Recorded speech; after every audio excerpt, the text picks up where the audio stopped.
Hi friends, ఈ వర్షాకాలం టైంలో మనకు చాలామంది వాటర్ ఉన్నాయి కదా అని కొద్దిగా సైడ్కు పార్కింగ్ చేస్తాం, మీకు చెట్టు ఉంది కదా అని సైడ్కు పార్కింగ్ చేస్తాం, చెట్ల కింద పార్కింగ్ చేస్తామని అంటారు. ఆ చెట్ల కింద కానివ్వండి, వర్షం టైంలో ఎలక్ట్రికల్ పోల్స్ దగ్గర కానివ్వండి పార్కింగ్ చేయకండి.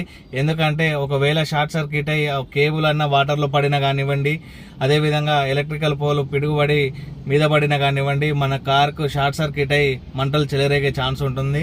చెట్ల కింద పెట్టినప్పుడు కూడా వాటర్ అనేది తట్టుకోలేక ఆ ఫ్లోటింగ్ వల్ల గాలి కూడా ఎదురుగాలిలో కూడా చెట్లు విరిగి కార్ల మీద పడే ఛాన్స్ ఉంటుంది. కాబట్టి కార్ అనేది కొద్ది దూరంలో ఎక్కడైనా ఖాళీ ప్లేస్ ఉంటే అక్కడ పార్కింగ్ చేసుకోండి. మా ఇంటి ముందే కదా పార్కింగ్ చేస్తా అంటే ఎలక్ట్రికల్ పోల్ మనది కాదండి, అది కరెంట్ వచ్చేసి షాక్ వచ్చింది అనుకోండి, వాటర్ ఉండడం వల్ల, నిమ్ము ఉండడం వల్ల, అంటే తడి ఉండడం వల్ల కూడా మన కార్కు ఎర్త్ అనేది వచ్చి షాక్ వచ్చే ఛాన్స్ ఉంటుంది. ఒక్కసారి ప్రాణాలు పోయే ఛాన్స్ ఉంటుంది. కాబట్టి కార్ అనేది కొద్దిగా దూరంలో ఖాళీ ప్లేస్ ఉన్న దగ్గర పార్కింగ్ చేసుకోండి, లేదంటే మన సెల్లర్లోనే పార్కింగ్ చేసుకోండి. వాటర్లో ఎక్కడ కూడా మీరు పార్కింగ్ చేయకండి.